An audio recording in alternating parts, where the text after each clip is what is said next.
Hello, everybody. Welcome back to Martial Olympiad Reborn.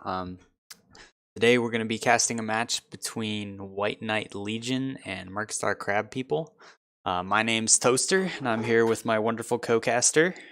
That's right, Saruman of many colors. This time, no sandwich, no work, no problems. Good to hear. Saruman, I want to get started talking about these teams.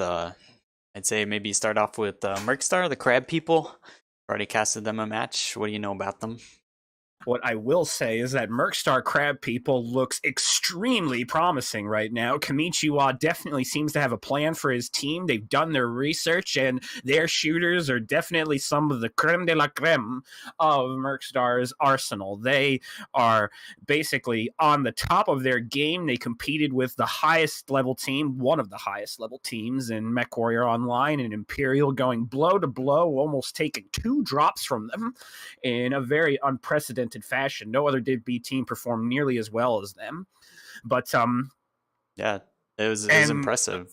And now we want to see, they need to, by the standings, you wouldn't expect that, but they need to kind of front up here and make a statement if they want to be able to compete in this division, right? It's real close right now, but they're actually at a bit of a disadvantage score-wise to White Knight Legions, and they need a win here to get back in the running. Well, the biggest thing is that basically Mercstar's top to bottom, their players have definitely demonstrated something. Their Light Lance has been on and off at times, but when they're on, they're able to make a lot of plays. Protellus definitely showing that he's a contender for a top level light pilot in this Mercstar arsenal. He's been pretty consistent over these other games, but overall Mercstar's traders are doing some work too. Kamichiwa trying to hold the line along with Drew the Blue against some top level players, but at the same time, White Knight Legion hasn't exactly been quiet. Oh yeah, they've gotten some of the best of the pilots from. They've got some of the best pilots from Majestic 12.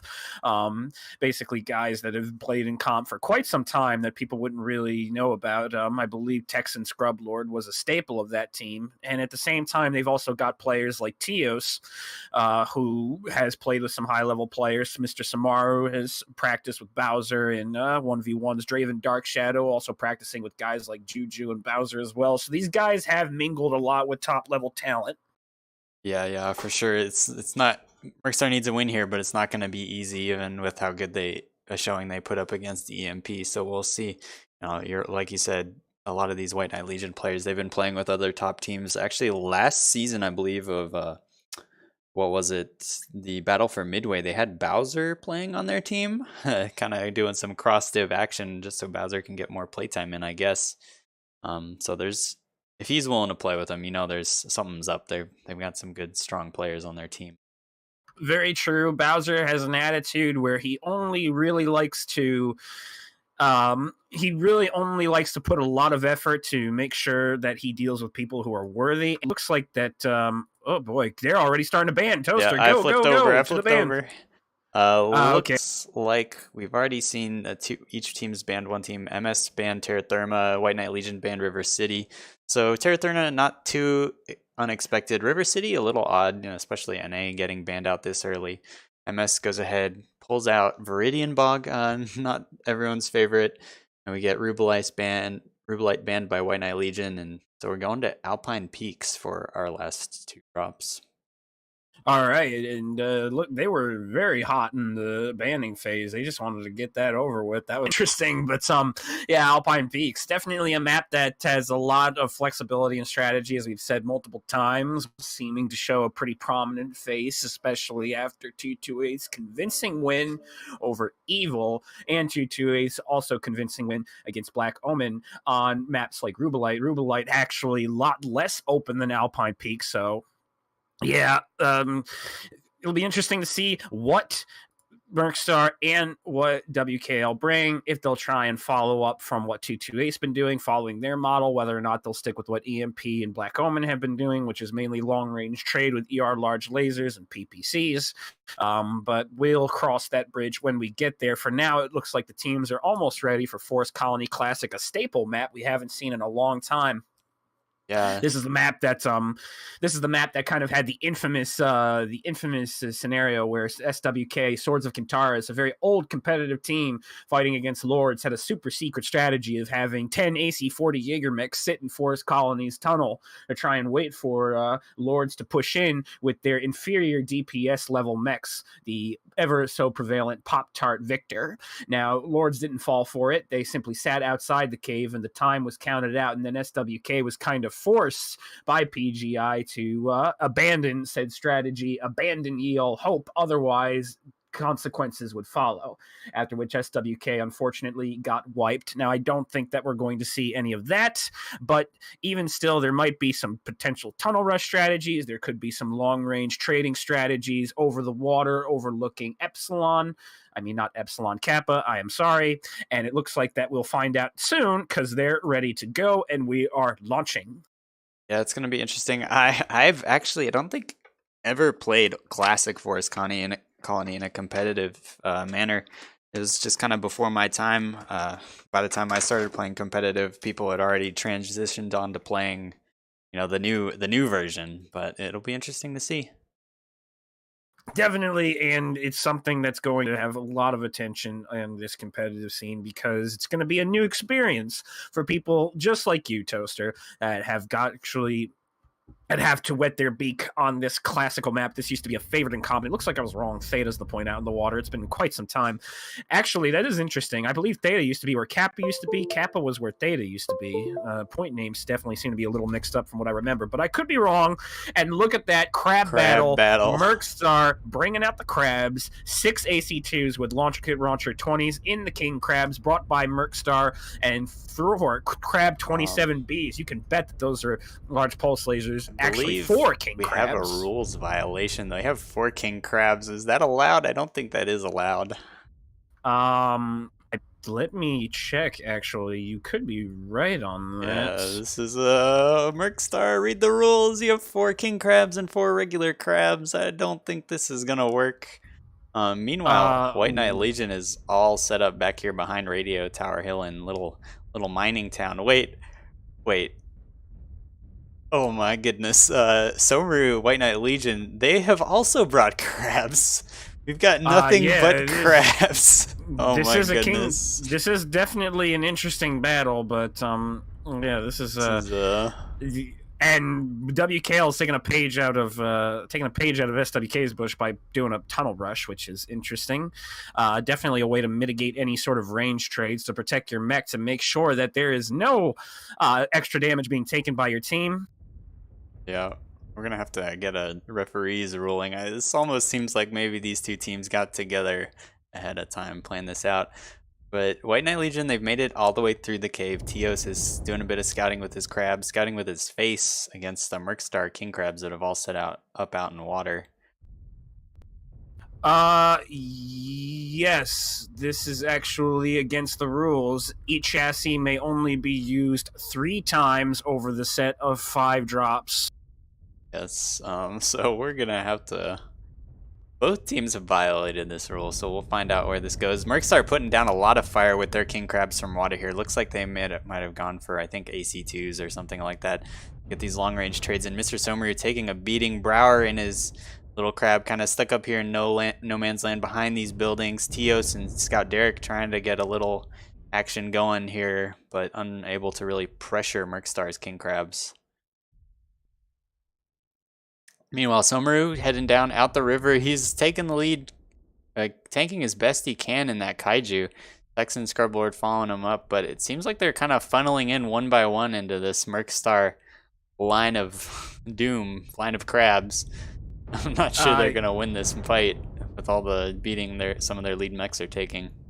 Yeah, Mr. Samaro down 59% right now. TO 71. They're trying to use that one big pillar that protects over Theta, which is stuck in the middle near the abandoned ship, to try and protect themselves. But it looks like that it's just not enough cover for all those crabs trying to crab walk their way back into cover. Mr. Samaro down 43%. Mercstar laying down an impressive range of fire on him as he pushed through. But once again, crabs really aren't that hard to shoot. Scout Derek, trying to go around and flank, but I think. Mercstar's essentially caught him, and right now it looks like that there's a big push being made, and Mr. Samaru drops like a sack of crabs himself. Pi 14K is going to be melted next, followed by Lev, 2 players that are trying to put down the fire. Tex and Scrublord goes down. Mercstar's trying to push in 2 different directions, but I'm liking this crossfire from a Mercstar themselves. They're blocking the way for White Knight Legion to really get an effective push in. Tio, Yep. Scout, Derek, and Brower are not getting into the fight, and basically one half of the crab pincer just got turned into nice butter crab dish, and it looks like Scout, Derek, Tios, and Brower are stuck on an island against the rest of Mercstar's firing line. This is not going to go well, but at the same time, these are illegal drop decks. Yes. You're not allowed to use more than 3 of a mech chassis for the entire match. They used 4 of a mech chassis over the set of 5 drops. Yeah, this will, we're gonna have to go to the refs to figure out what to do with this. Admins, please help us. But yeah, it looks like kind of it's just Mercstar focused the king crabs, while White Knight Legion focused the little crabs, and the king crabs going down first kind of won it for Mercstar. Mercstar showing that they are the true crab battle kings here, though. Well, very unfortunate, since this is actually a really fun match to watch. Yeah. But yeah, rules are rules. We're gonna have to see what we're gonna do with this scenario, basically. Yep. It'd be one thing if one team broke the rules, but how do you handle both teams breaking the rules? I don't know.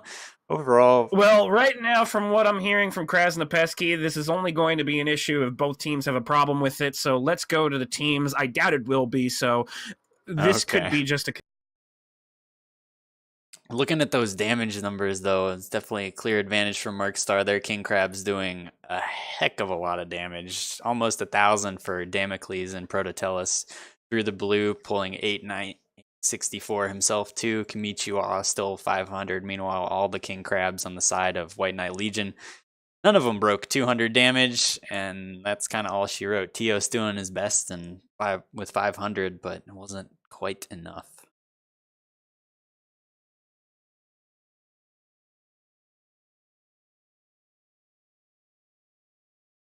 And it looks like this was intentional by White Light Legion and Mercstar. They planned this, sneaky, sneaky devils. Yeah, they might have caught wind of us casting them, I guess, and decided to have some fun, just for Twitch chat's sake. It would have been nice if we got a warning, so that way we could have talked less about the rule book and more about the actual match. But sure, why not? Let's. Oh well, things happen. You want to, I don't know, just head over the map strap real quick, talk about what we saw. Yes, sure. Let me just get this set up. All right. Be in our usual room. So I don't know, it was pretty simple. White Knight Legion, their crabs kind of made wrong drawing tool. Kind of waddled their way all the way through the cave, came out, grabbed Sigma, sent a couple guys this way, sent maybe one crab this way. Mercstar, on the other hand, they grabbed Epsi, they sent most of their main body out here, sent a couple crabs over to Kappa, a couple crabs, I think, over to Theta. I didn't pay attention, I didn't see whether they thought it, but then the main engagement happened. Tios came down the river, scouted the main Mercstar body. It was a little bit awkward at first, White Knight Legion kind of funneled in one by one to get stuck behind this rock. And then eventually the push was called. They kind of split their forces, 4 on either side. Fortunately, Mercstar did a great job of focusing the king crabs, especially Somaru, who was already beat up on the initial approach. All the king crabs for White Knight Legion died, and then it was just kind of mopping up with the huge tonnage advantage that Mercstar had with all their king crabs still remaining at the match. Yes, and it was basically just a solid brawl. I liked the idea behind what White Knight Legion was doing. They essentially moved through the tunnel to try and mitigate any damage that they were going to take. However, at the same time, their push definitely just kind of halted midway through. And it was kind of upsetting because of the fact that it was a decent maneuver, but it also gave Mercstar enough time to sit out in the water and just set up a nice, clean firing line.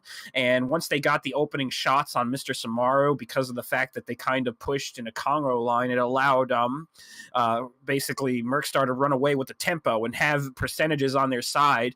And once it gets to that point, setting up a firing line in the water very effectively, as Mercstar did, kind of mitigates the fact that there really was no cover because they were up on the percentage battles. They didn't need to have any cover. If they were able to win the percentage battles, then it's pretty much GG from there. Yeah, That and White Knight Legion really didn't use any extra cover. They were just kind of positioned behind the rocks. They only used one little spectrum of cover, and it kind of worked against them because trying to fit 4 king crabs and 4 regular crabs behind that one pillar in the water at Forest Colony is not going to work out. yeah, it definitely seems like maybe Mercstar kind of out McLabbed him a bit with just having better range. It's with this much tonnage, it's so hard to make like a pure brawl push, right? Even this king crabs, as big an engine as you can fit in them, they're gonna go pretty slow, and ACs are gonna do a lot of damage before you're able to actually close into range and use the SRMs, I believe, whatever else that White Knight. But oh well, you live and you learn.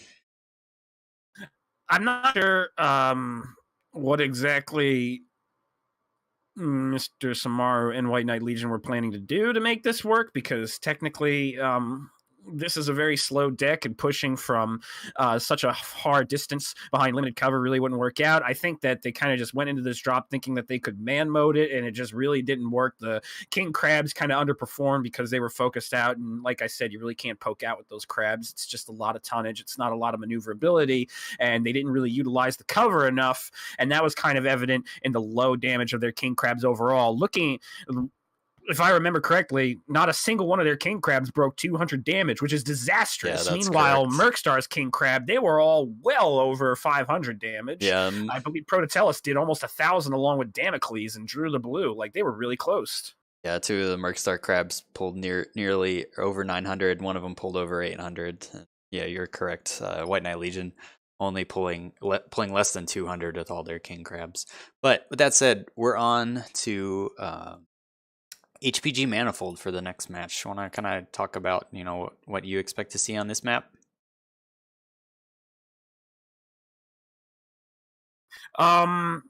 Well, the domination, it's going to be a fight for the center. We might see one team try and put some lights down in the low area of the HBG manifold, and we might also see some teams go over the top of the satellite to poke. We might see some wall strats in which they bring long-range mechs to try and fight from extreme distances. But all the teams see ready, and so we're going to launch and Find out. Yeah.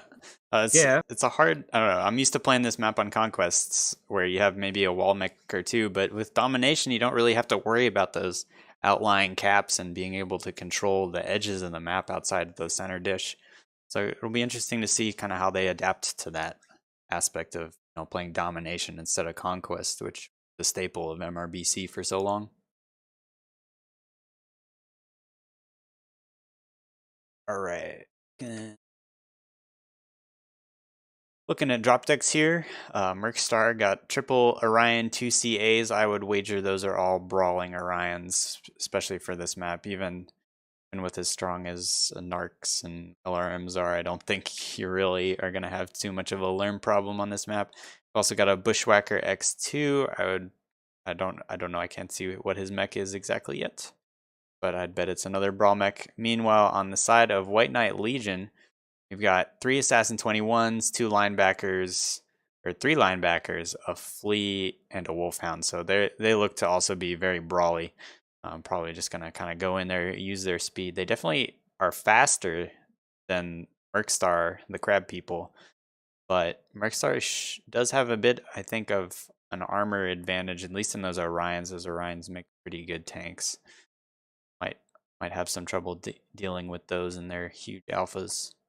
Uh, yes, and definitely shows that Mercstar is opting for the more top-heavy deck to bring some armor and some brawl. Meanwhile, on the other side, you have a bit more of a tonnage disparity among White Knight Legion with linebackers and a bit of an assassin hit squad going with Teos Draven and Scout Derek. Teos very good in that assassin. He's a pretty exceptional medium pilot. And then Texan Scrublord bringing the Wolfhound too. So WKL's deck is definitely meant more for mobility. Meanwhile, Mercstar's deck is kind of just meant to hold the line until the Orion 2CAs are able to get into the fight and use their extraordinary amount of firepower. Mercstar's Orion's getting a bit split here. Two of them heading kind of mid of the spine, as I like to call it, or mid of this ramp through the middle. Through the blue, getting kind of stuck down below with Damocles and the Bushwhacker. But neither team seems really interested in actually going right at one another. You know, it's always a bit easier to receive a brawl than to be the ones to push over.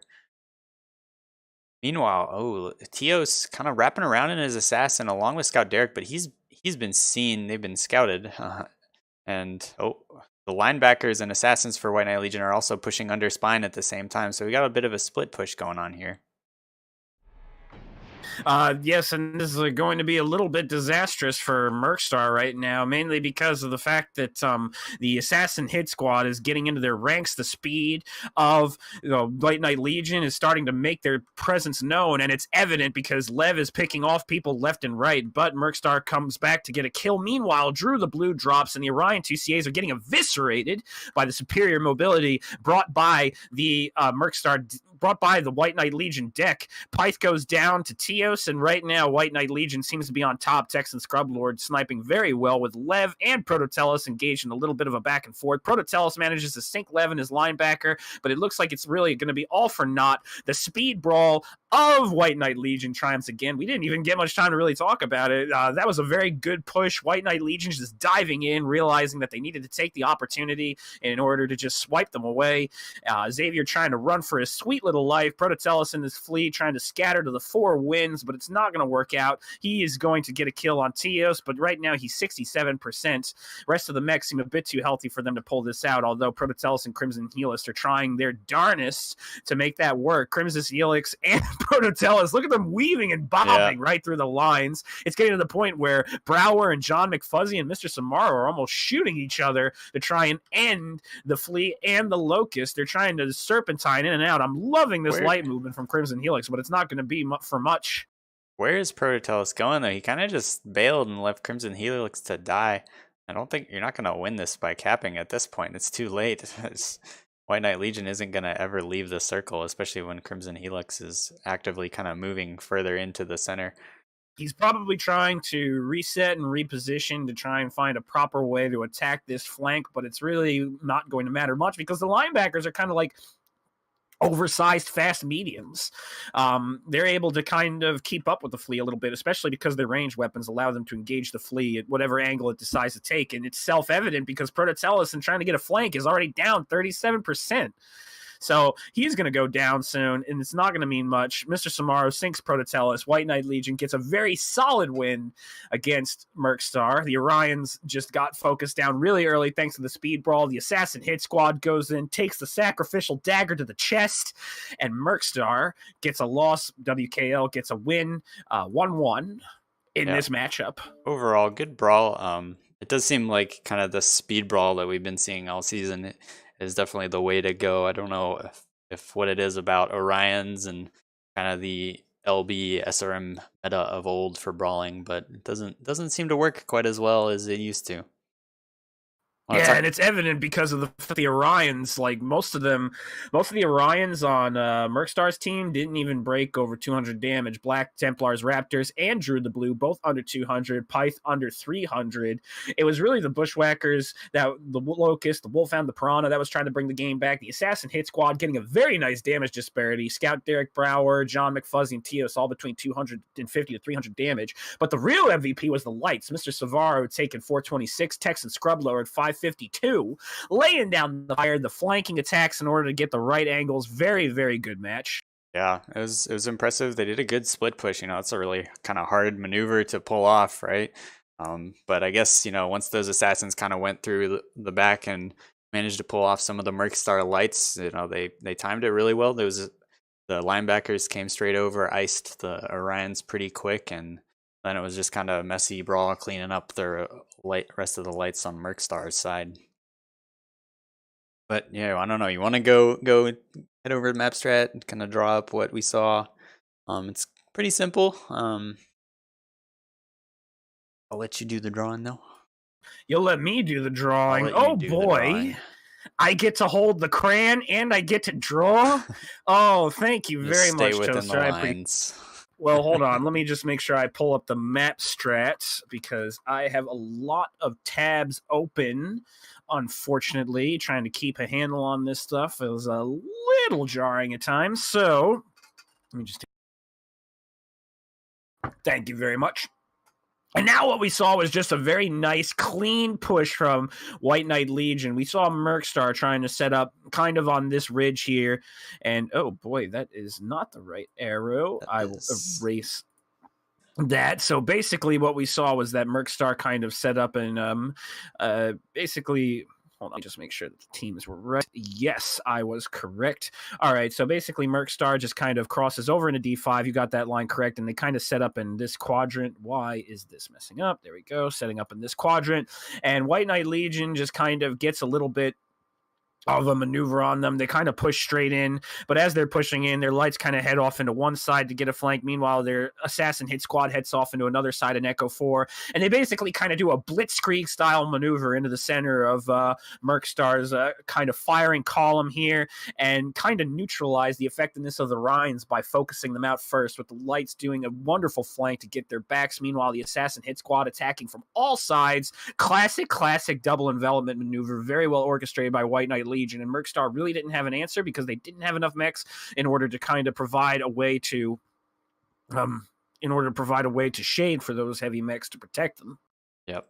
But now, as we said before, this speed brawl has been really popular, but White Knight Legion has now used up all their linebackers, so they're gonna have to do something different this match. Maybe they'll bring out Orions. I like personally jump jet mechs on this map.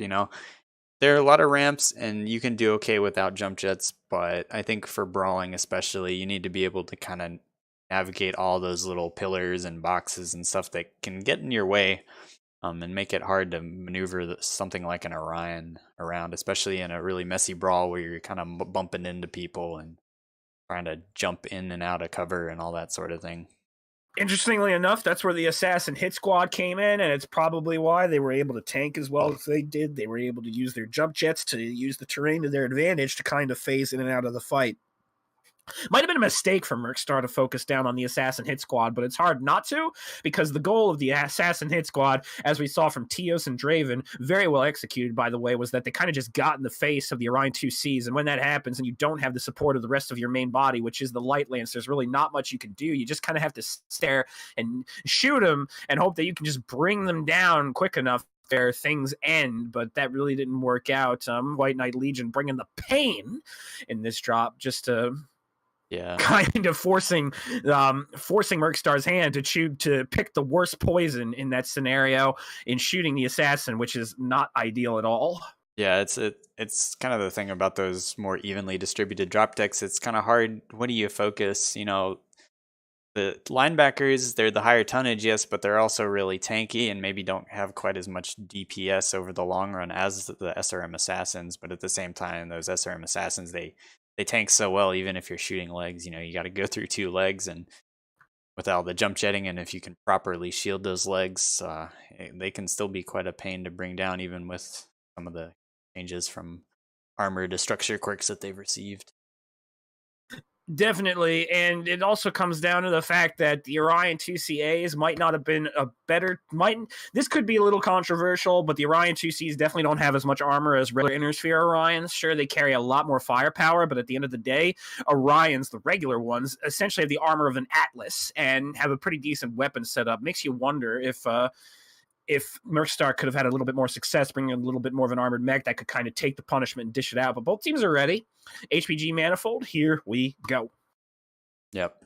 We didn't see any mechs on wall. I think maybe now that they've at least White Knight Legion has burnt a lot of their kind of faster, tankier, medium pulse boats. Maybe they'll opt for more of a ranged, mid-range strategy. You can get mid-range laser vomit to work and that sort of thing on this map, it's a little bit tricky because it can be easy to get picked off.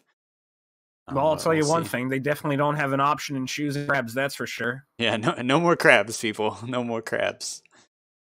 Yeah, they kind of exhausted their crustacean options right there.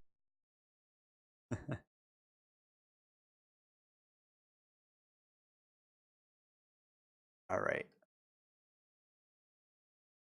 All right, so looking over at the drop decks, which is something that I unfortunately forgot to do a little bit at the beginning, my mistake. Medium pulse lasers on Crimson Helix on the Roughnecks, Pyth 121, bringing a Hunchback 2CA. Xavier bringing medium lasers in his Osiris. Osiris could mean a little bit of range. Urban Mech 60L with medium pulse lasers and machine guns, medium pulse lasers on Drew the Blue, Prototellus, smalls and medium pulses on his Flea. And interestingly enough, I think that they might have followed what you said because Damocles 1 is in a 5 UAC 2 night gear, and it looks like he's heading for the wall. So Mercstar is going to be bringing a little range with their Hunchback 2CA with the Night Gyre and might be trying a little bit of a wall strat while the rest of the mechs cover the interior. Meanwhile, we kind of have a more full brawl deck from WKL. They're bringing Guitaros with SRM6s and Flamers. They bring a Huntsman with Mr. Samaro, which is all SRM4 Artemises. And they also have Brower, which is the Bushwhacker. Bushwhacker P1. Yeah, so White Knight Legion, they're gonna have a little bit trouble getting up on that Night Gear, who's already managed to position himself pretty well up on the wall. I believe they also, what else do they have? They also have a Hunchback 2CA, I believe, with PPCs. I saw some fly across the map. So yeah, it's kind of up to these Mercstar lights and stuff that are kind of sitting on the ground in between, not to get picked, to maybe, do a little bit of harassing if you can, but you got to be very careful about straying too close into White Knight Legion and letting them pick you off. White Knight Legion kind of wrapping around, maybe trying to find an angle to get over to this this Hunchback, but they're taking a fair number of shots, not too much damage at this point. White Knight Legion is trying to find a way to engage, and they're trying to find a proper angle to push, but it seems like the Kintaros and the Huntsmans are almost fighting each other for position, and the mobility of Mercstar's kind of main body within the center of the circle is denying them the ability to get any extra trades, but they get a good shot on Xavier. Might have blown off an arm. They did, but it was the arm that doesn't matter in the Osiris, the shield arm, so nothing lost, nothing gained really on either side.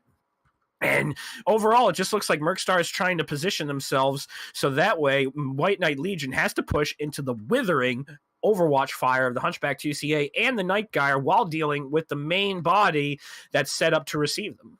Yeah, White Knight Legion has decided to opt to move into basement, though. It looks like they're just going to take up positions in all the corners, maybe try and wait Mercstar out, but, neither team has a timer advantage, and it's even if one were to grab them, it's going to have to be pretty significant with all those generators, especially with Mercstar probably pretty easily able to destroy the White Knight Legion.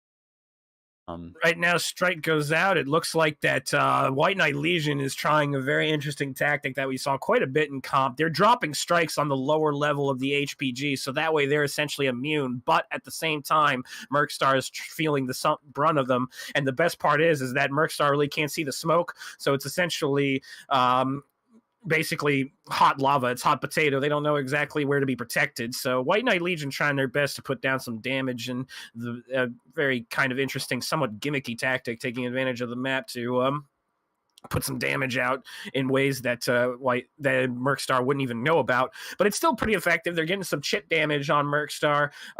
Black Templars Raptors took a little damage from an arty strike. Xavier did as well. But overall, it's just not a lot of damage going out.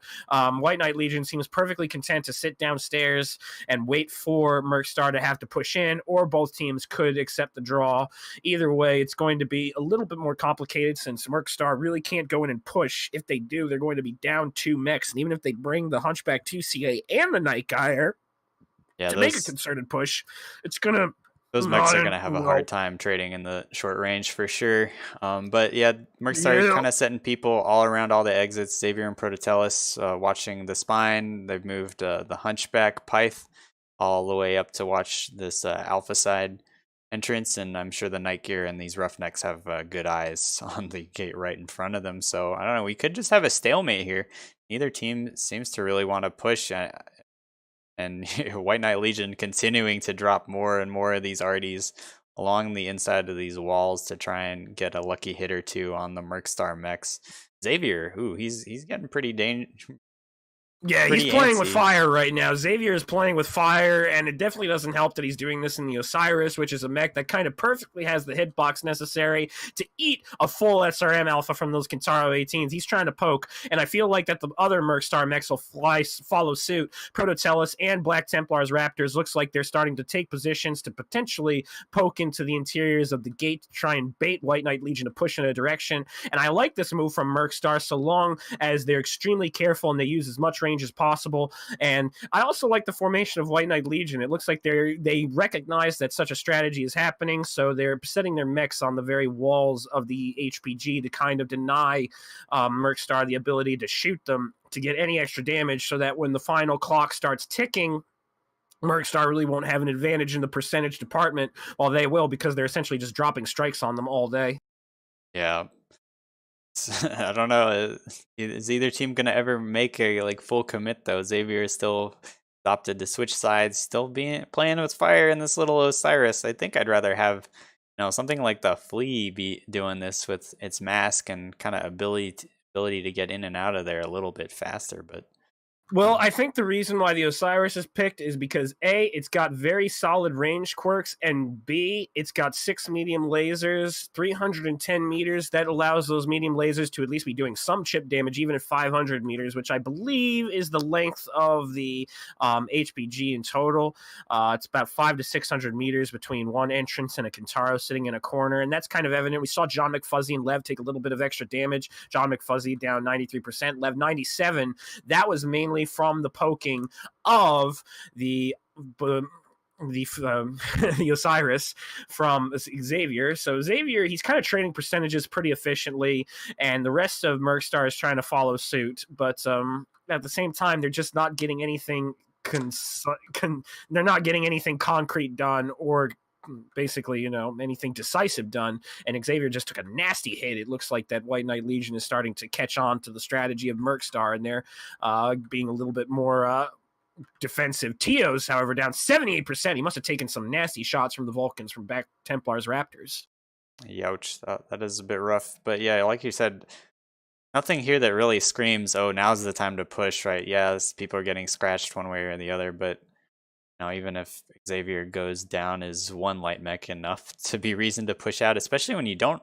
Doesn't seem like White Knight Legion really has an answer to this Night Gear and this Hunchback. They don't. I mean, I guess the Vulcans could go up there and get him, but with how Mercstar is positioned kind of around both entrances, there's no way they're gonna get an easy gank, and the wall mechs for Mercstar are gonna see it coming a mile away. Well, as you just say that, Teos is definitely trying to make it easy. His left leg is orange, heading on red. If the Vulcan gets legged, then that's going to be pretty disastrous, since when Mercstar pushes, that'll be an easy kill. Vulcan's legs seem pretty big. They're not necessarily like the Assassins, where they're more stringy and lanky.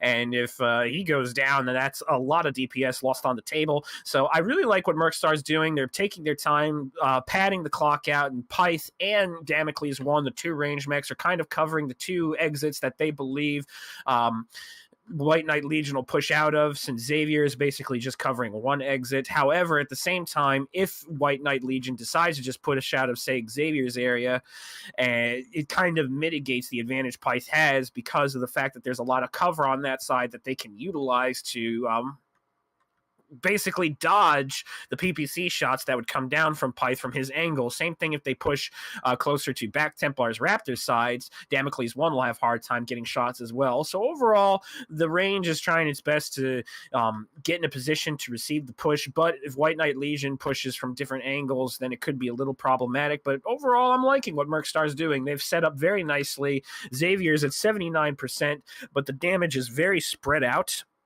No component is even really orange. All it is darker shades of yellow. And meanwhile, looking at Teos, his legs are not kosher right now. And neither is his side torsos. His right side torso is almost open. His left leg's almost open. And he is taking a beating. It looks like he is just trying to pick on that Vulcan hard. He is getting picked on hardcore by the rest of Mercstar. Yeah, and Mercstar, I believe at this point, has a mech watching basically every exit, so there's just no real way for White Knight Legion to get out of there without being seen. Um, but maybe, maybe now that Mercstar is actually so spread out, maybe now's the time to go. I don't think you really want to, but it could end up biting Mercstar in the butt with Pyth being all the way over here. They've got these two mechs, Prototellus and Black Templar Raptors. They're kind of over here by themselves. They don't really have any support from their Overwatch, but I guess they figure they're safe enough if they just kind of back out and go over top. But yeah. Yeah, and once again, like, if Teos leads the push, and it's going to be one mech down. Mr. Samaro, however, is very healthy, so they just have to make sure to kind of protect Teos in the push. He has a shade in the middle of the team if they do decide to make a movement. But I think Mercstar is more than happy to walk away with a draw from this one, which would be interesting since we have some different rulings coming in from different refs on how drop 1 should be handled. It's thrown a little bit of a wrench into things. I can understand the reasoning behind it. Mercstar and White Knight Legion wanted to put a show on for the rest of Twitch chat, but at the same time, it's kind of complicating matters a little bit. We're still trying to reach a consensus on how to deal with it on the final scoreboard, which should be decided later on tonight or throughout the coming week. But right now, it's looking like Scout Derek has started to take the brunt of the hits, 87% in his Kintaro 18, and those missiles are not really aiming true. Teos continuing to get picked on, 60%. His center torso and his right torso are both open. This is not ideal for him. He really needs to tuck down into cover, and the Osiris is just doing a great job. Xavier finding all the angles along with Prototellus to pick on Teos. He needs to just hide in the corner and stop poking his head. But at the same time, the clock's down past the 4-minute mark, heading into 3 minutes 50 seconds territory. And this is just not looking well because the percentages are favoring Mercstar. But would it be enough to kind of clean up the game? I'm not sure. Yeah, even if one team pushed at this point, you might just have the other team have one of their fleas just kind of run off and hide around in the circle. You might not be able to ever catch them or track them down before the timer runs up on this map, especially. Those fleas can, dart under some of the ramps and kind of around these levels so fast. It might be hard to catch them if they're left alive too long and the brawl takes too much time. But yeah, neither team seems to want to push the other, and maybe both team captains have decided, we're okay with the draw here. We'll just go for the draw. Pyth himself, actually, in his PPC Hunchback, has dropped all the way down here. He looks to be intent on making some trades here, trying to get some shots in on these White Knight Legion mechs. He's playing dangerous game, especially with that PPC mech. It's not exactly the highest DPS, and if he gets pushed, they could just lose him right off the bat. I'm actually liking this because if Mercstar forms around Pyth and WKL pushes a little too aggressively out, then this could be disastrous for WKL, and it would be the bait that they need. And Draven Dark Shadow is also getting beaten up in his flea as well. It looks like he took a nasty shot to the center torso and his head. It's open, so it's 2 mechs from White Knight Legion that are almost dead. Perfect targets of focus should Mercstar decide to push in. And Pyth is dangling himself out there like a nice little bait of worms, hoping that Flounder will catch the hook and be caught by Mercstar, metaphorically speaking, so Mercstar can walk away with the prize fish, i.e. the drop win. Xavier doing some great poking still. Draven Dark Shadow covering the side. If Xavier becomes aware of where Draven is and gets a good alpha on him as Draven tries to poke, then it could be bad, but I like Draven's position. He's hiding behind the columns. He's not poking out anymore. Wise decision, Draven. And they're just starting to get worked right now.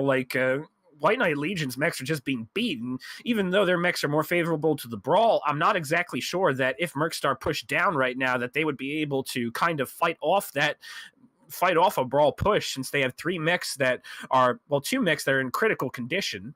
Yeah, but it looks like we're going to go for a tie. We're only a minute and 20 some odd seconds to go here. I don't even think, at this point, if either team pushed, they'd ever be able to kill all the mechs.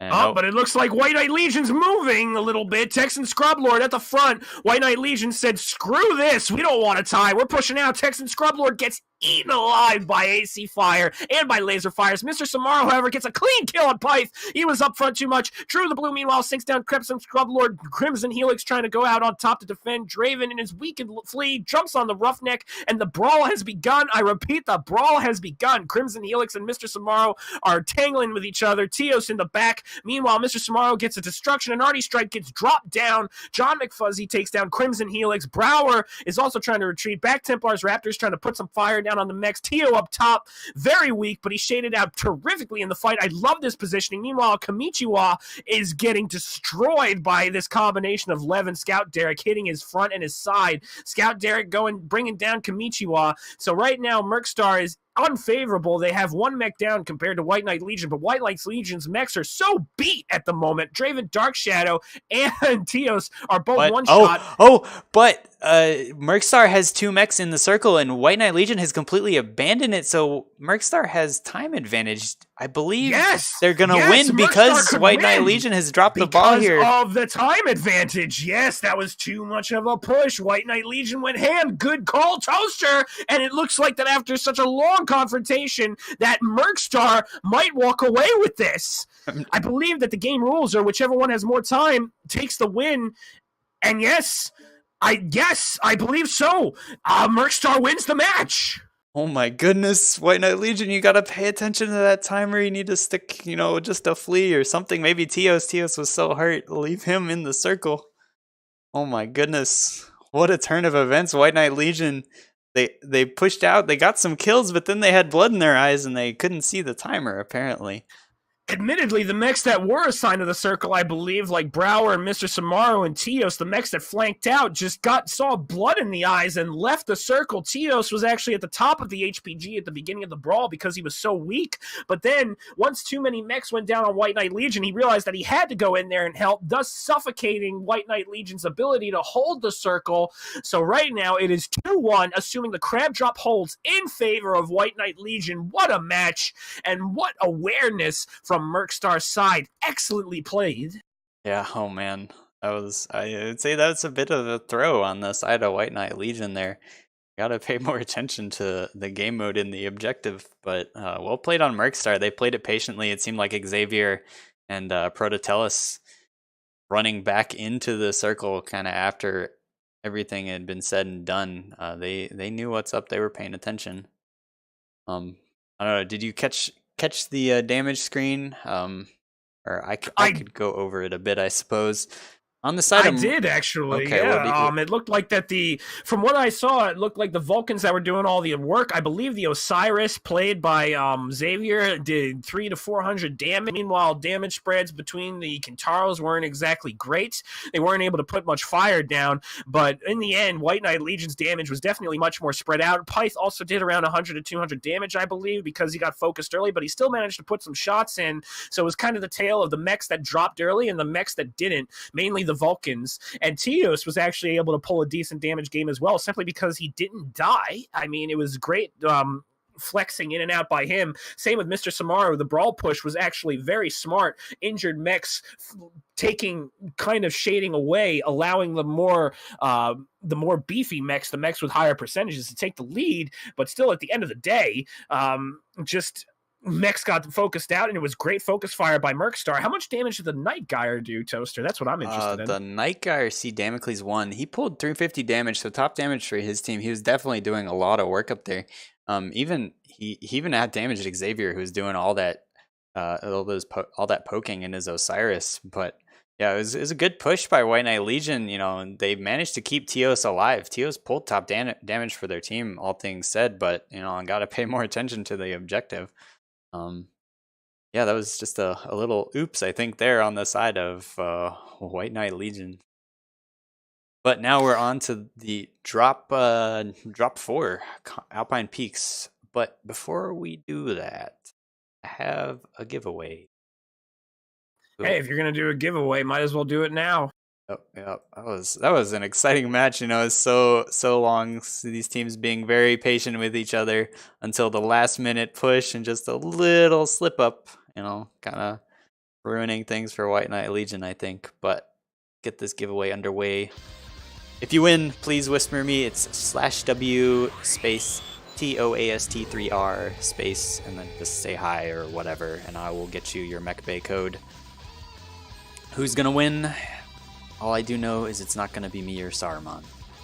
Or Mubat. I disagree. I think Saruman should be a winner. I think that you should shut your mouth right now and allow Saruman to get a giveaway. You're a winner, just not of this giveaway, I'm afraid. Lunaya Pasternak. Oh my goodness. Lunaya Pasternak, I believe that's how you say that name. Please let me know that you're here. In before the rigged calls come in, that's for sure. Yeah.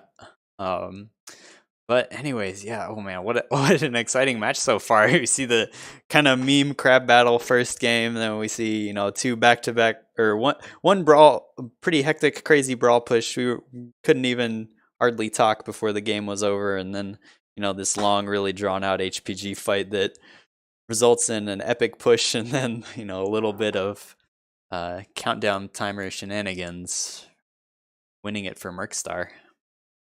Definitely, that was a super close match, and looking at chat right now, everybody is like F WKL with the throw, the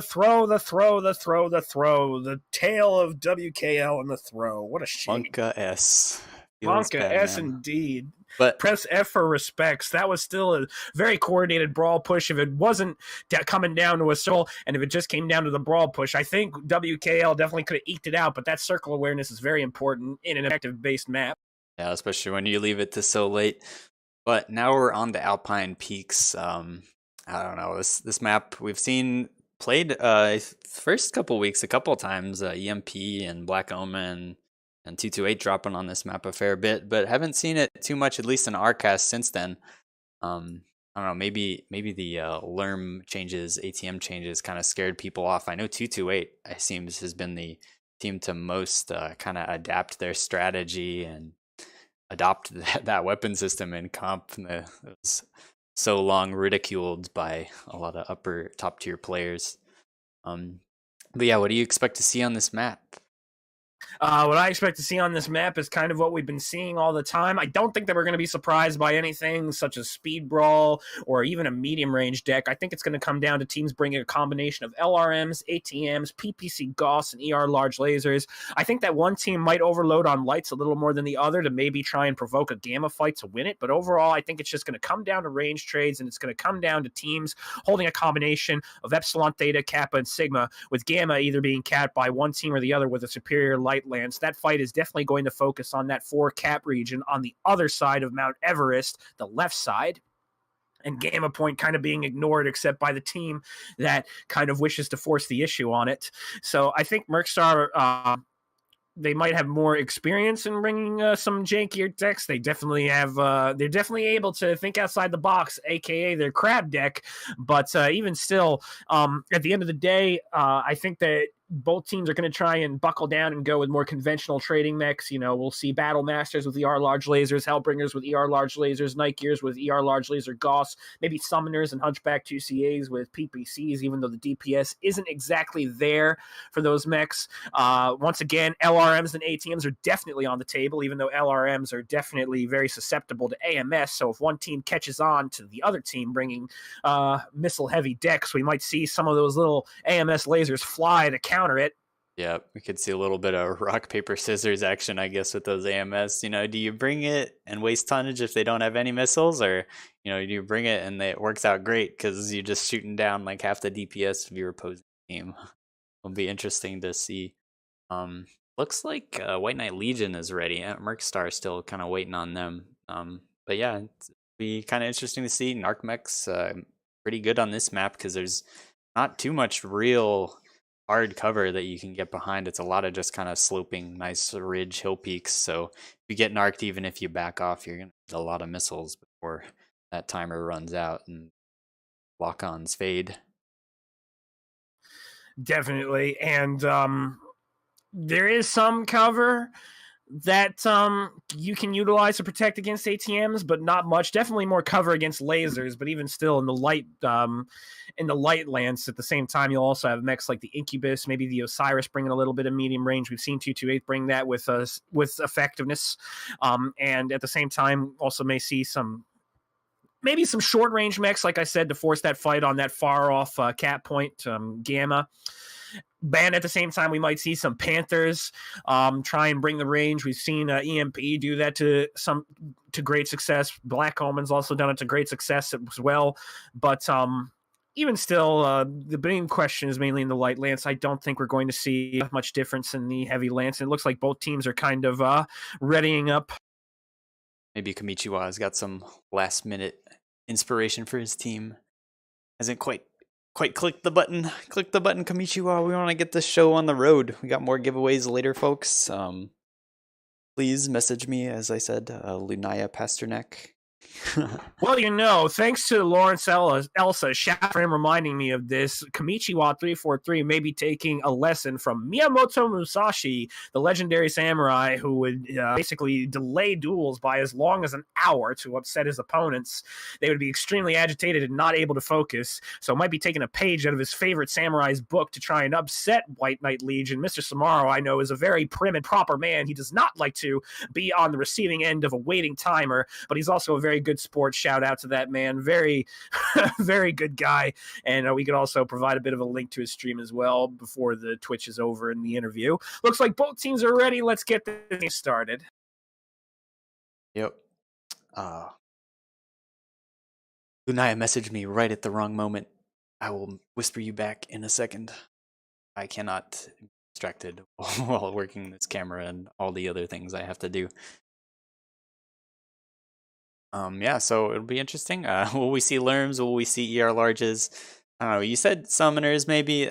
It seems like teams have been opting away from that just because, it's the lack of hit scan that lasers have and the long cooldown of PPCs at this point in the history of the game, and kind of making that a weapon that's not too preferred. But oh well. What do you see on these mechs, Saruman? What I see is I can't press the tab button, so unfortunately I can't see the mechs yet. There we go. Tab button unlocked. Mechs free.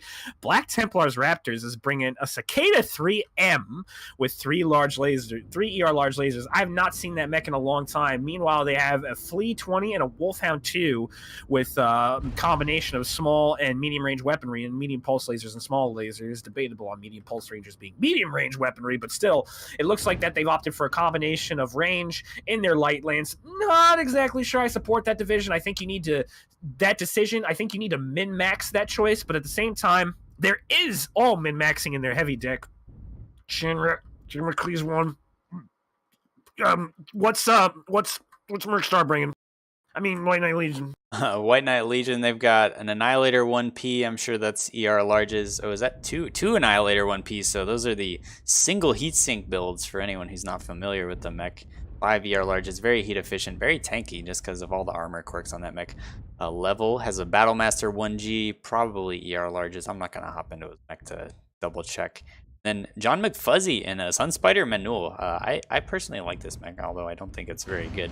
With triple PPCs, Tios in a dual PPC Hunchback 2CA, getting some first early shots out, and Scout Derek in a Piranha 2, that is the Laser Piranha.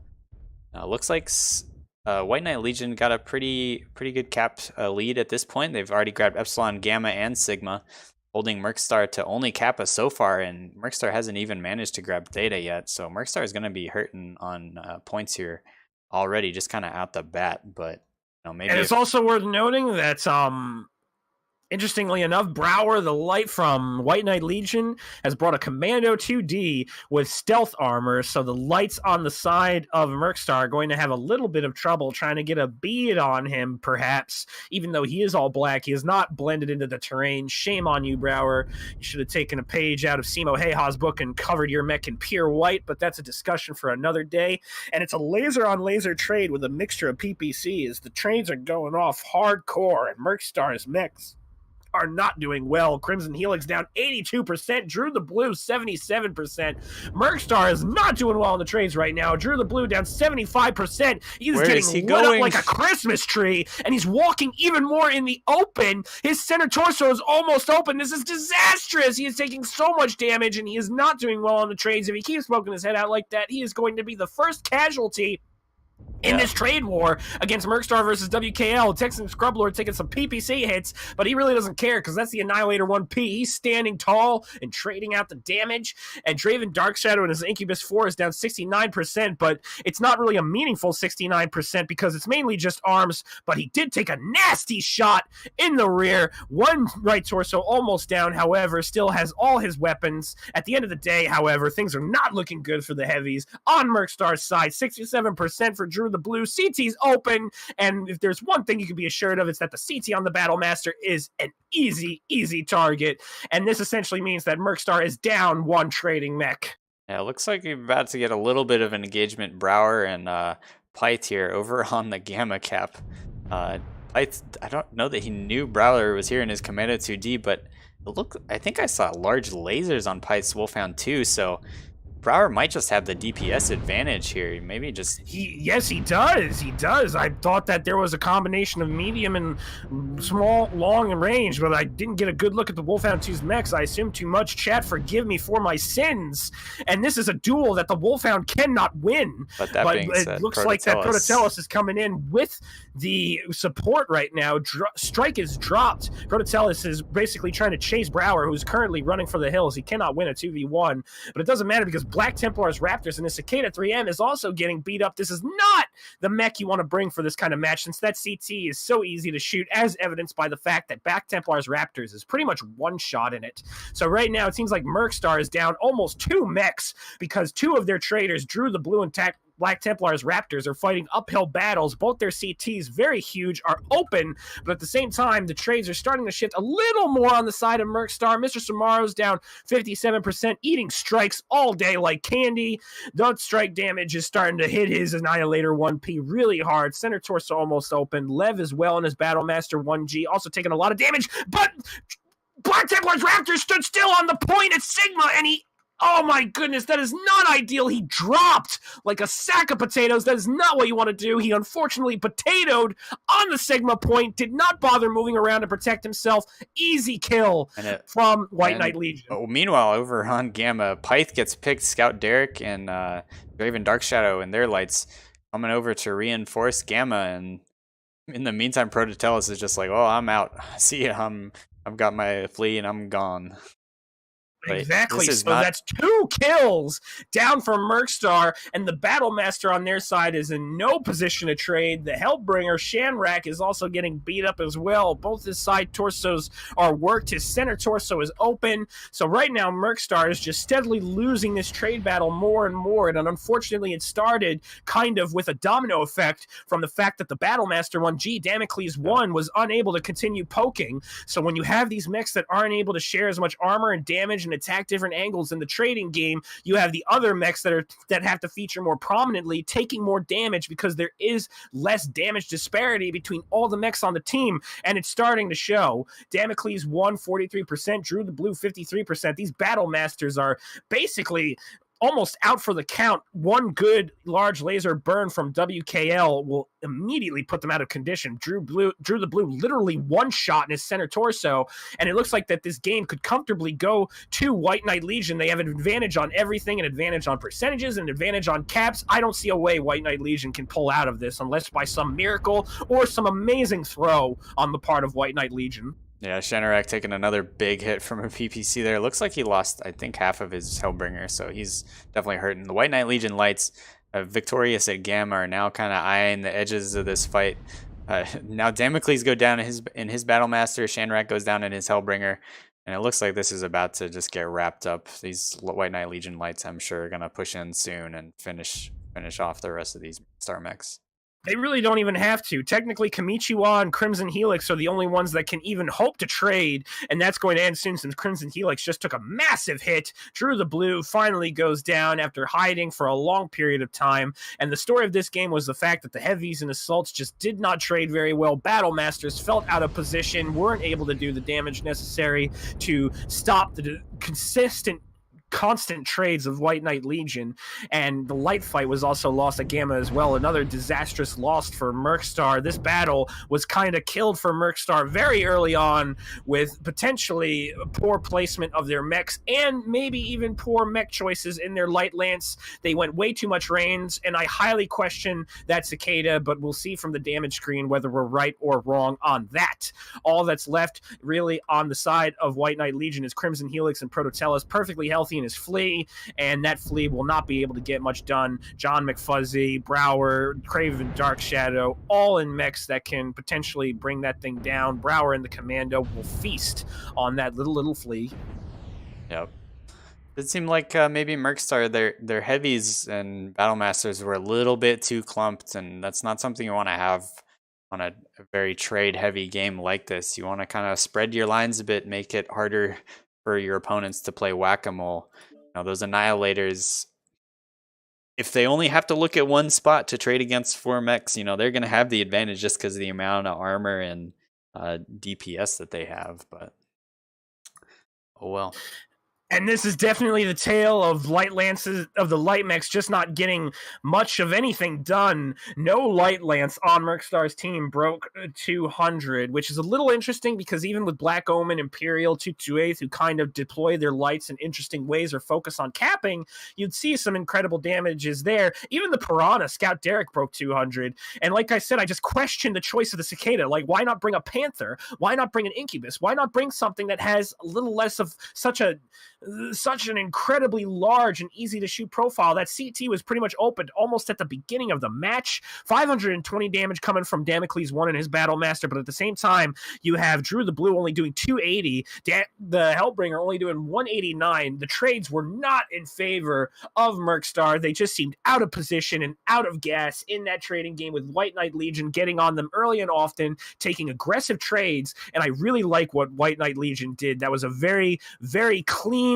win on their side. The trades were solid, very well. Their mechs were very well spread out. They knew exactly what they were doing, and now the onus is on Mercstar to bring it back. Even 2-2 game, and this is where it could come down to. Yeah, it definitely seemed like White Knight Legion was kind of in the driver's seat that entire match. Just picking the lights, trading better positioning, just kind of all around, showing why they're at the moment poised, if they can win this final game, to take the lead in their division. But that being said, I'm ready to do another giveaway. Lunaya has reached out to me, gotten back. I have sent Lunaya his or her code. I'm itching to give away more.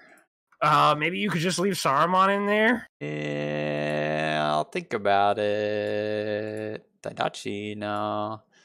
No more Daidachi. No more Kraz, what a shame. no more Kurlan. I feel like if you give No a giveaway to Girl, you should give a giveaway to Kraz. I feel like it would make him happy. Oh, Saruman. Oh, I almost missed you, but I didn't. Oh, wait, no, miss me. No, too late. As I said before, if you would like to collect your giveaway, whisper me, at me, do something, let me know you're here. I'm Toaster, TOAST3R. Just let me know that you're here and around, and I will get you your code. This is for another Mech Bay, so congratulations if you win. Who's it gonna be? Stranger Come Knocking. Stranger Come Knocking 1. Congratulations. I believe I recognize that name. Was he a 42 player? I don't remember. But Stranger Come Knocking, congratulations on your Mech Bay. Message me, at me, do something, and I will get you your code. Interestingly enough, I don't actually remember that either. Although it does sound somewhat familiar. Could have been a comp player from a long time ago. There's a lot of players in MechWarrior Online. It's got a very rich and varied history, going all the way from its beginnings when you had teams like Chaos and Deviate. You had high level personalities like the Magician, Maverick, Peef Smash, Mongoose, Dust Bunny dominating the comp scene, and now it's kind of led by a completely new guard, unrecognizable from that period. Just Call Me Ash, Krasnopeski, and Live, taking the initiative, creating this wonderful league that we can utilize to showcase the very best MechWarrior Online has to offer. Yep. Thanks to them for doing that too. I love the MechWarrior Online competitive community. It's always a blast. It's my favorite part about this game. But you want to head And over. also at the same Oh, time, props to PGI as well. You know, if there's one thing that cannot be said against them, it's that they don't support the community. So just a shout out to them for providing, you know, the mech base, providing the MC, providing the awards that allow us to properly kind of reward these players for the time and effort they're putting in to give the experience that they are now, the viewing experience, these fun matches, especially this one in particular. 2-2 decision between two teams in Div B that very well could potentially leak into Div A, assuming that this league continues to go on. There's no reason that it won't. And yeah, they could be poised to make some noise in Div A. I'm a poet and didn't know it. But, you know, they have shown a lot of skill, and this definitely looks like high level trading, especially from WKL's perspective. You know, White Knight Legion, they set up very well. They all poked at once, kept trading as a team, and even though Mercstar might have lost this match, there's no reason to say that they can't come back from this. They are definitely not slouches, and we've seen them perform. yeah, it's still 2-2. We've been, I think, blessed with a lot of 2-2 matches recently. I love them. Always kind of interesting. Nice having things go down to the wire. 3-2 decision is far better than a 5-0 in my book. You know, even though I'm sure some of these teams would prefer some 5-0 decisions. But I don't know. You want to go over to the map strat briefly? It looks like these teams are taking a little bit of time for this very last drop. They want to kind of dial things in and. Yeah, sure. We could go to the map strat, but it's basically there's really nothing complicated about what White Knight Legion did. They just kind of, from their perspective, they just kind of moved all their mechs down to the Theta Hill at I6, I7 and got within trading range, which you drawed very eloquently. Thank you. Meanwhile, Mercstar was trying to emulate the top teams before them, set up trading positions on these hills. Yeah, and at J6, K7, and I don't think I think J7 they might have even had a Battle Master hang there for a little bit, Drew but I'm the not Blue sure. But made his unfortunate trip over there when he was getting hammered. I think maybe he panicked a little bit. I know I've done the same and then at the kind of ate same it. time, yeah, and at the same time, Mercstar kind of had their Cicada up in I4, but it's just like the Cicada is a very poor trading mech. Its hitbox is way too easy to shoot, even at long ranges. It kind of felt that was a huge mistake in the mech lab for Mercstar. Had they chosen something a little more viable, like the Panther, the Incubus, I feel like that this match might have been able to swing another way. You know, with the Cicada, you almost feel like you're going into this match 7v8, right? Like it's not a good mech to bring to these trades. Yeah, the ER larges on that mech are very hot. It's a lot of fun with medium pulses, but certainly not, the best trading mech. Its hitboxes leave something to be desired. But yeah, it was pretty typical trading lines over there. I think maybe Mercstar was a bit too bunched up in K7. They had like 4 mechs sitting there at one time, and really, maybe 1, 2, 2 mechs on that hill max. And meanwhile, at Gamma, we had this kind of interesting dynamic. First, White Knight Legion grabs it, and with their commando, then Mercstar sends 2 mechs over to take it back, and they outnumber the commando. Prototellus showing up just in the nick of time to save the Wolfhound. Then eventually, White Knight Legion sends 2 more lights over there to Gamma and manages to kind of clean things up, destroy the Knights of Mercstar, except for Prototellus, and after that, it was just kind of wrapping all the way back around the map to eventually pick the Warhawk and kind of clean things up, tie everything up in a nice bow. And once again, bringing a lot of range in your light lance kind of can give you advantage, but only if they're used during the trades. Deploying the Wolfhound at Gamma felt like a mistake to me. You have to use those rain mechs to try and force the issue at Sigma, Theta, Kappa. If you're bringing a range mechs, you cannot really deploy them at Gamma. There is not much they can do. They have to use to force the issue and bring extra range against the mechs that are trading at those spots, especially on the hill. Like, it just felt like it was a mistake to me to try and bring the Wolfhound to Gamma. If you're bringing all range in your light lance, you kind of just have to abandon ship with Gamma. You can't even worry about it, and you've got to focus on gaining control of Sigma, Theta, and Kappa, which is easy to do with the range trading light mix. You deploy the Wolfhound in I4 or even H4. You get that mobility to take high points to shoot down on the mechs that are over here. It's very easy to kind of set the tempo and put White Knight Legion on the back foot, but it just felt like improper improper utilization of the light mechs, improper light choices, and at the same time, disjointed trade efforts from Mercstar. They were kind of all over the place, and it shows in their damage numbers and the facts that, guys like Drew the Blue unfortunately got sunk a little early, were taking way too much damage. And you also had, Kamichiwa, who was taking very sporadic trades in his Warhawk, not consistently putting down the PPC fire necessary to cover any of the other heavy mechs on his team. All right, I gotta interrupt you. Both teams are ready. They're itching to go. It seems they're flaming us, I think, a little bit. But They let's are. get this drop on the roll. Final drop. Who's gonna win? 2-2 so far. We've seen both teams play pretty well. I think maybe WKL has played overall better piloting wise, but they did throw that HPG match, not ever leaving someone in the circle. And this map, I think objective is even more important. So well, we'll even still, I feel like the drop 4 was more of a loss in the mech lab than down to skill. Like, sure, the trades and the heavy lance were disjointed, but it felt like for what Mercstar wanted to do for the mechs they brought, they just had conflicting agendas and objectives. They didn't really have a solid overarching plan for what they wanted to bring, and that really starts in the mech lab when you're planning this kind of stuff. So, like I said, it felt like it wasn't so much down to skill as much as it was strategic planning and mech lab decisions, especially when it comes to the Cicada. We'll see if Mercstar learned from their mistakes in this drop 5. This is still very winnable, and let's see what Mercstar does. And already we're seeing an interesting choice. Drew the Blue bringing a Zeus 9S with ER large lasers. I haven't really saw that one be brought. Shadowcat being brought by Black Templars Raptors. Once again, bringing a very unconventional mech choice. Prototellus swinging the Panther 9R. I really like this choice. This mech can do a lot of damage on this match, as we've seen from players such as Charlemagne, Krasnopesky, Navid, and I believe from Panic Button. Not sure if he brought a Panther. Could be wrong there, since they were very high on bringing the Osiris for good reason. They did work in it. Xavier bringing the Osiris 4D following the 228th mold, speaking of which, bringing medium lasers.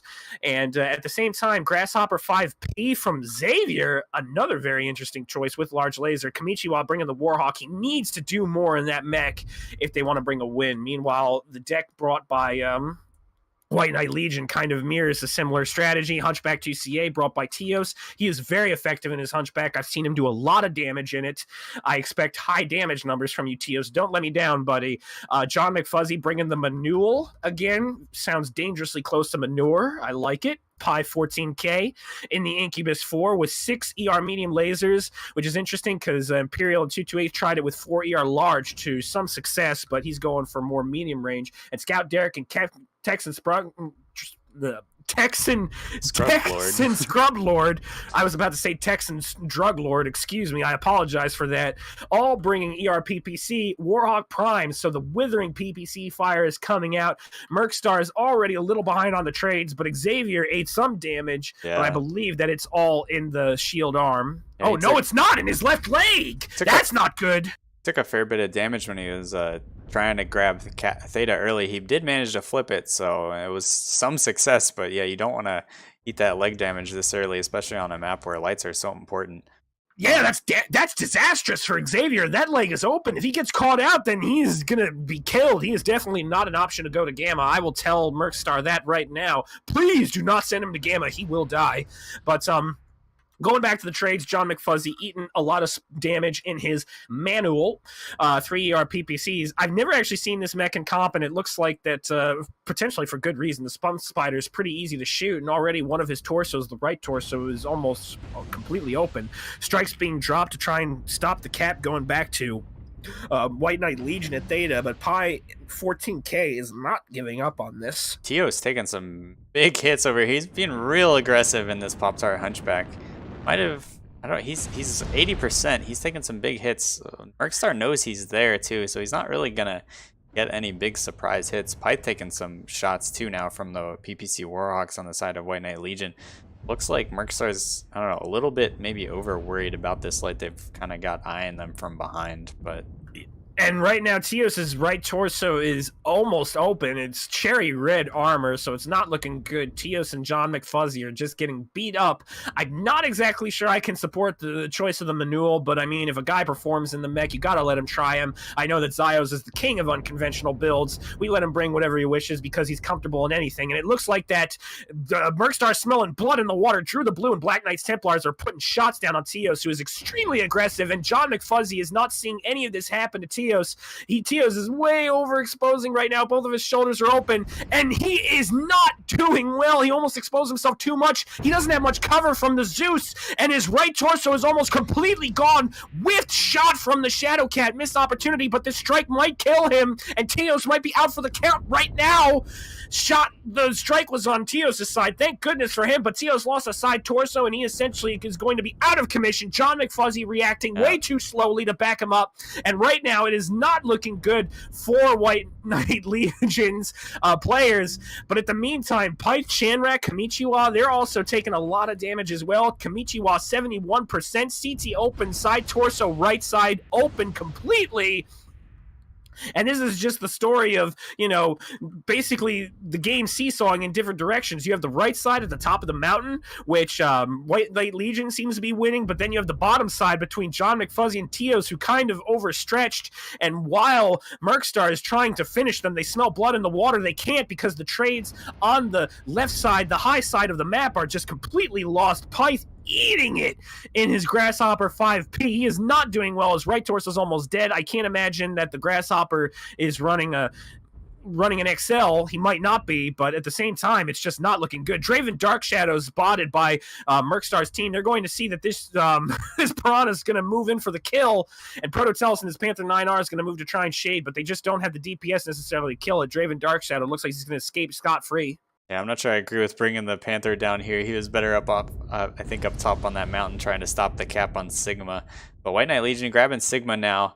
Pyth is just in no position to be trading it anymore. Drew the Blue, he needs to get some work done here. But Scout Derek has moved all the way up here in his Warhawk Prime, cresting with Teos. Teos, not backing down despite having already lost his mech.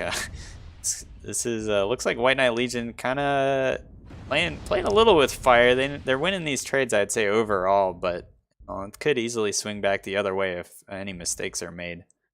Well, the hard thing about White Knight Legion the thing that White Knight Legion, I think, recognized was that there was no hard counter DPS. Max Drew the Blue sinks Teos down finally. Draven Dark Shadows running in the center of the team. I do not like this choice. 3 different mechs are shooting at him. It doesn't matter how much DPS you have. And Draven Dark Shadow gets legged. Very poor decision on his choice. He got way too aggressive. John McFuzzy looks like he might be trying to go and support him, but then he wisely backs down. 2 mechs lost on White Knight Legion, even though the percentages on the trading mechs were somewhat in their favor. Mr. Samara, Scout Derek, and Texan Scrub Lord have all their guns and can keep fighting. Meanwhile, however, you cannot say the same for Mercstar's trading mechs, and this just puts them in a very dangerous position. The loss of the Piranha loses a lot of the late game burst that White Knight Legion had as an advantage over Mercstar. I was actually just about to say that. Pyth goes down in his Grasshopper 5P. So the game's not completely lost yet, but it's worth noting that Mercstar, bringing ER large laser light mechs, kind of loses that killing potential that mechs like the Piranha and the Flea brought to the late game. We saw something similar to Stealth doing that against Black Omen, I believe, or against 228, where the Flea just kind of ran roughshod DPS-wise over the other team. And I believe 228 executed something similar as well with their Osiris's. Black Templars Raptors getting caught out by the other team and is trying to run, but Kamichiwa sinks Scout Derek right now. White Knight Legion, once on top with the trades, are in a very precarious position. Does Kamichiwa know these other Warhawks from White Knight Legion are right behind him?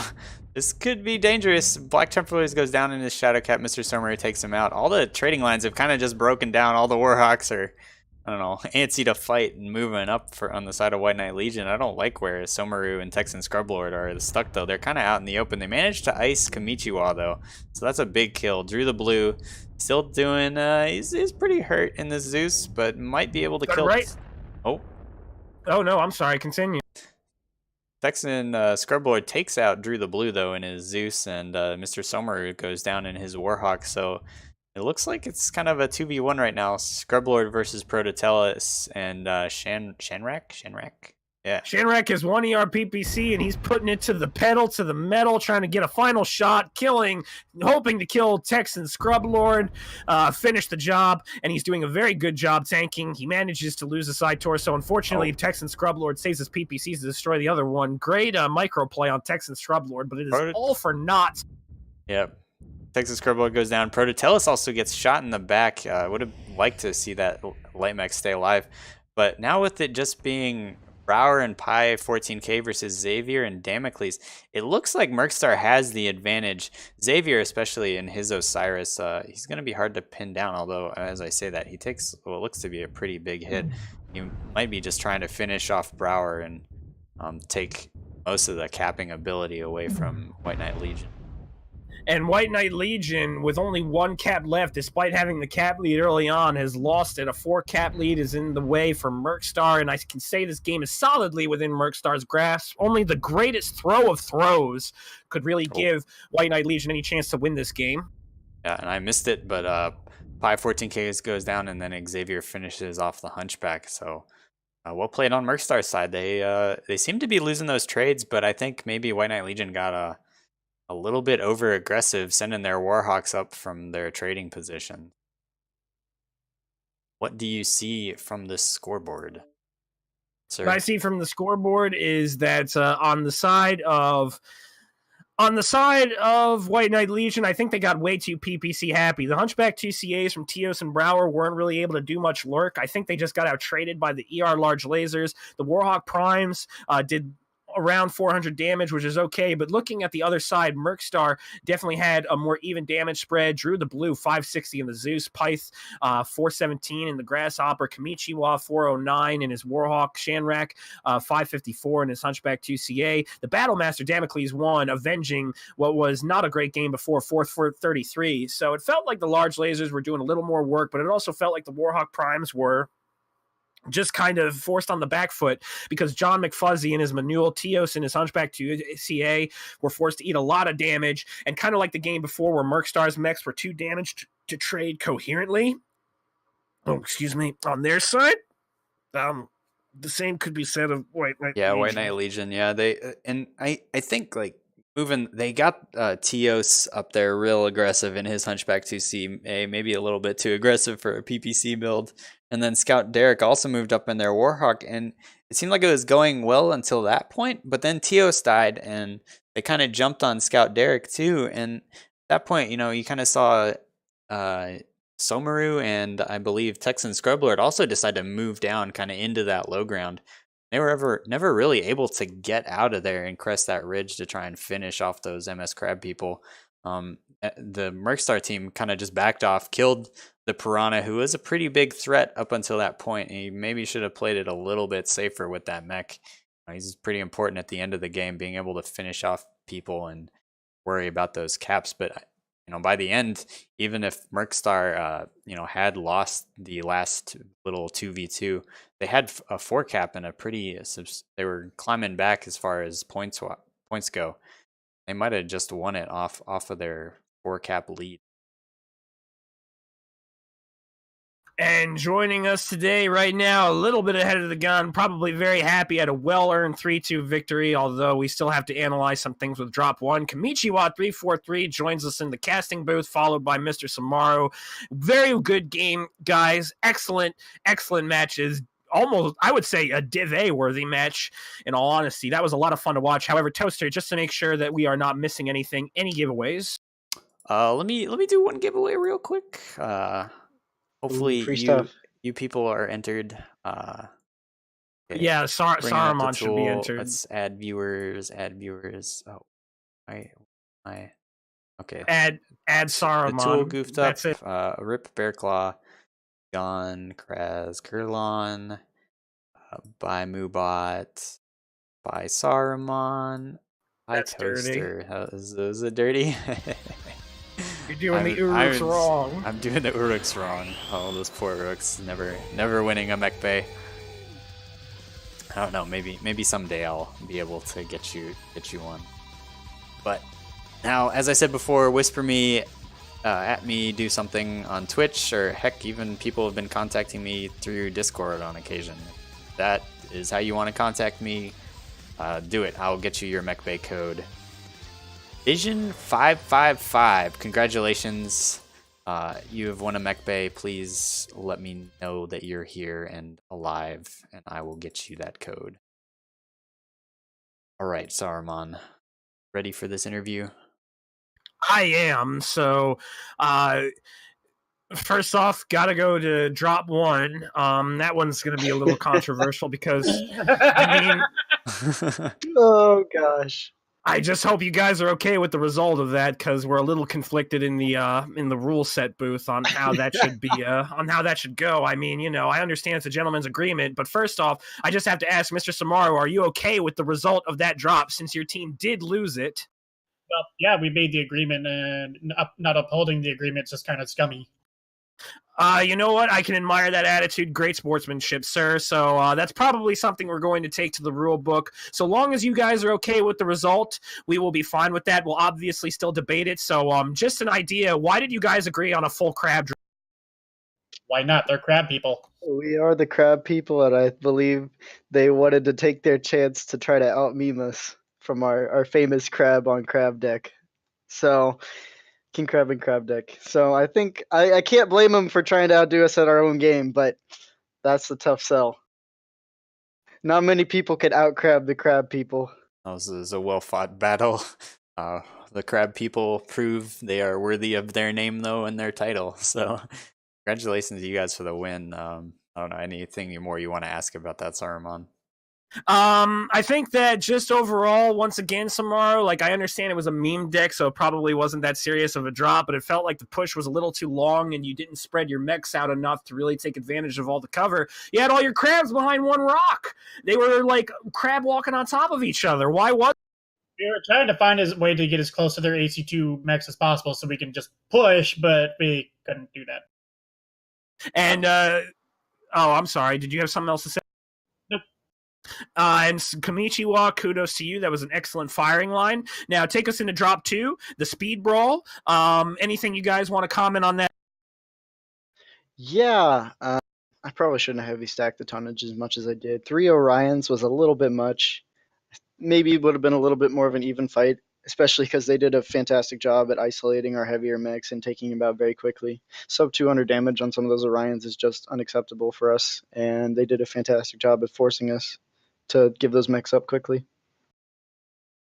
Definitely. And it felt like that Samaru was the double envelopment kind of plan. That was a very clean drop. Was that kind of intentional, or was that just was that from practice, or was that just natural movements from you?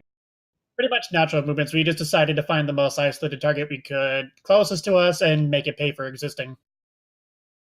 Well played on your part for that. And drop 3, now that's kind of the one that kind of put viewers to a snooze until the very end. Samaru, how come your team left the circle so early? Not so early, but at the end of the brawl. Did you guys feel you needed to reinforce things? It was the blood mist. It's got the blood in the eyes and wanted to kind of maybe try and get a couple kills. Was your goal, to actually try and win it, or were you just going for kills and hoping for a tie? If we were originally just going to either hope for a tie or force them to come downstairs if they got bored, but we got bored instead. And yeah, that happened. And it wound up in us throwing it by forgetting the circle even existed. Yeah, and it definitely showed that in the end you kind of did need your team anyway, because if they didn't go and fortified that, it looked like they were going to lose the brawl. Kamichiwa, did you guys plan on doing kind of like a wall strat at the beginning? Or did you have any intention of pushing in there if things got really hairy, or would you have settled with the... Well, to start things off, the other day we did a scrim versus Blackwatch, and they did the exact same thing that we did to WKA here. So we kind of tried to learn from the best, and honestly, we didn't really expect them to go down into the basement. I kind of expected just to brawl over by the bridge area, but they decided to, stick themselves in that basement, and I think we would have taken the tie. I think we probably would have rushed, 7 mechs in there and left a light mech up on top just in case. But yeah, we would definitely, we're going to push in if they hadn't pushed out. But I was pretty sure they were going to push out because we put the Hunchback, with the PPC Hunchback was at the door, kind of like as a nice juicy bait. and they bid onto that pretty hard. We got a couple mechs down with backshots as they were pushing out, and they did outfrag us. Arguments can be made as to who would have won that drop on kills, as it was pretty close, but they gave up the circle. So we just forced them to make mistakes, which is honestly what we were trying to do this entire night.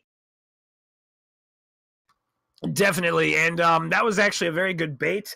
WKL kind of bit on it, but I saw that even then Pyth managed to do some damage, so in the end, all is well, and Mercstar walks away with the win. Anyway, down to drop 4, it felt like that the movements on your side, Kamichiwa, for the heavy lance was really all over the place, and the mech choice wasn't consistent with the strategy you guys had. What was your plan for that drop? How did you want to use the ranged mechs?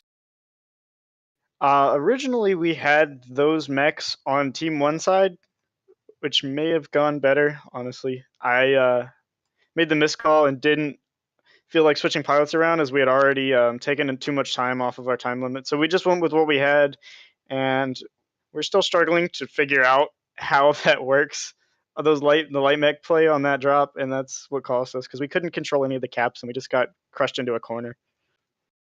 And how come you kind of diverted so much light attention to Gamma when it felt like that those lights could have been more useful in trading against White Knight Legion's mechs overarching thing? Well, originally I was going to try to plan for mountain control, but it just went to crap. I don't know, dude. To be honest, that's why on the second drop we kind of were just like, screw Gamma, forget it. It's cost us the match, not only tonight, but it cost us a match on another drop as well. So we're just, be honest, I have no idea how to play that cap point, and we just kind of just said, do what you want. Hopefully they could figure it out, and it didn't work out. And going to drop 5 now, it kind of shifted the other way, Samaro. It felt like your trades were a little disjointed in the end there, and your mechs were kind of scattered all over the place as well. Take me into drop 5 for your team. What was going on? Well, initially we wanted to get 3 cap and force them to expose more, get more aggressive, so we can just tear them. Oh, I'm sorry, you cut out, Samaro. Could you please repeat yourself? Oh, did we lose him? We may have lost Summer here. I'm here. Okay, there we go. He's back. You want to repeat yourself, please, Samaro, for the viewers? What point did I get lost? Because I'm at my bars are going really weird right now. Assume right at the start. Yeah, at the right of the start. Okay, so what we wanted to do was we wanted to take it 3 cap, hold the lead, and force them to come to us and just try to cut them to pieces at the cap points. But that side is pretty disadvantaged because of height advantage and the fact that all the cap points are pretty much in the open. And that didn't happen. We got encircled to pretty much every side. I think he cut out again. Could you start at encirclement, please? We may have to go to Kamichiwa here for this one. Can I get an F in the chat, please, from Mr. Yeah, Samaro? rip some reason. Yeah, Samaro dropping the re. Could you maybe continue at encirclement, Samaro? Okay, hope it works. Okay, we got encircled. We were trying to just force them to, expose themselves more often, be more aggressive so we can take care of them, but that didn't work as how we wanted to. We just kind of got torn to pieces individually. Calls were made, they were kind of ignored, stuff like that. But it's hard to make calls when you're so far out of sensor range you can't focus components. Yeah, I makes things a bit difficult. And why the sudden change from PPCs to ER large lasers? It felt like the ER large lasers worked a little better in the first drop, while the Warhawks, you guys did good damage, but it felt like they kind of struggled.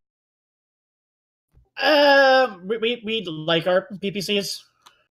It doesn't burn when we PPC, so we like them. Fair enough. And Kamichiwa, it also felt like that you guys brought an interesting arrangement of mechs. Was there any rhyme or reason to it, or was it just coming down to dealer's choice on your team, where pilots brought the mechs they were comfortable with that fell within the guidelines of the rule set? We've been running that same drop for a while now, so it's worked in the past, so we just stuck with it. Those same mech assignments, like the Zeus and the Grasshopper. Yeah, they're definitely maybe arguably not the best mechs for that class, but I know my pilots can perform in them, so I'm not going to stick them in something that I'm not sure about. I like that. Very admirable. Playing the strategy around your teammates. Very good. And Toast, any questions you have? Toaster, are you alive? Do we have to do enough for you? I am going to redo this last giveaway. The winner of this third and final giveaway has not gotten back to me, so I want to give this away tonight just to make sure. So real quick, I'll add something about Drop 5. I think you guys, White Knights Legion played. Who did you guys play last week? Was it Smoke Hatters? Are you kidding me? No. It's the same person. One again. Hashtag rigged, ladies and gentlemen. Apparently. All right, I'm gonna re-roll again one more time. Tomorrow. It has. Go ahead. Who did you guys play last week? No, I want that. It's whatever it is. Either way, so White Knights Legions played a team last week, and I noticed that they pushed their Hunchback up really close on that hill above Theta, on the eastern side, and he was not getting punished every time he jumped, and he did something like 700 damage. It was ridiculous. So I kind of called that at the start to be on the lookout for that, and we were able to punish, I think it was Tios, really quickly, and we side-torsted him almost immediately when he started to do that. And I think that's what gave us a little bit of an advantage, so eventually we could push over Theta and take out the Warhawk and the Sun Spider. And you know what? It worked. Like, you were able to also bring an end to the Hunchback. I know Tios is probably shedding a little tear. F Tios and his Hunchback. He normally performs very well in it, but WKL can definitely bounce back. But assuming that drop 1 stands, I understand, Samara, that you don't have a problem with it, but we still have to do some basically some not problem solving, but we have to do some deliberation on our end.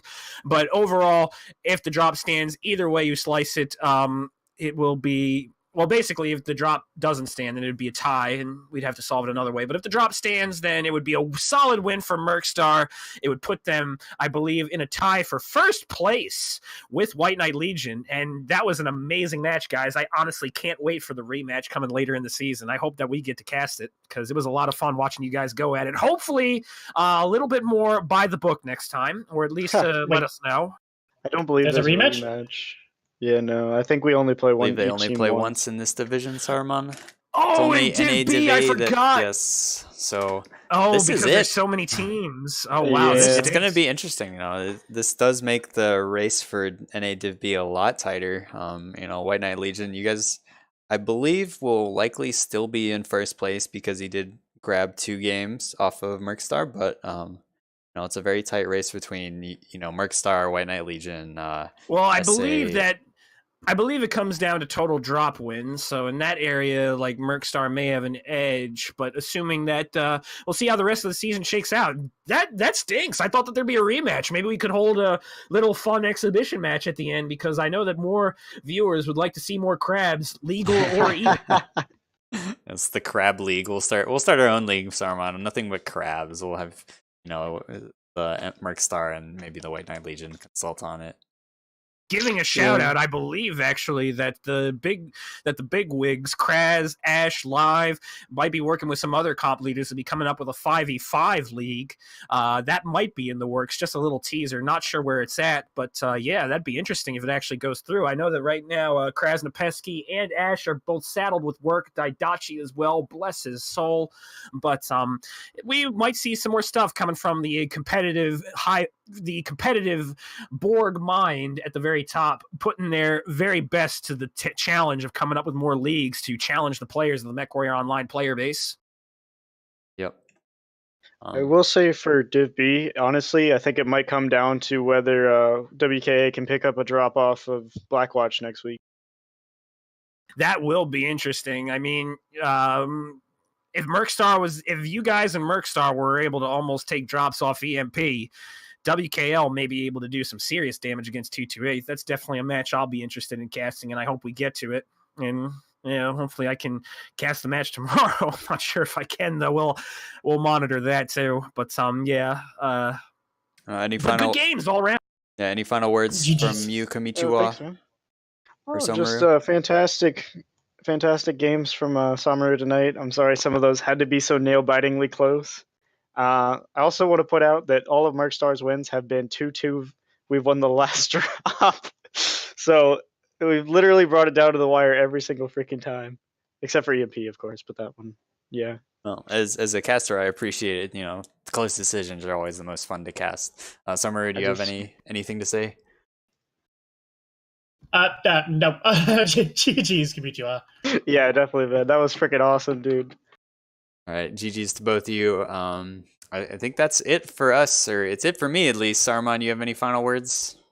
Nope. I asked all my questions and everything is settled and just a great set of matches. Like I said, maybe we could get an exhibition match between the two teams later on. Yeah, if we scrim, we'll definitely put it all over the Reddits and comp Discord and crap. So yeah, you guys have a few streamers on your teams. I'm pretty sure Xavier and Somaru you stream, of course. So be on the lookout if you're in Twitch chat. Give these guys a follow. As we said before, thanks for all the league admins for putting in the time to do all this. Thanks for PGI for providing giveaways and prizes. And we'll see you next time. Thank you very much, viewers, for watching, and God bless. #crab people.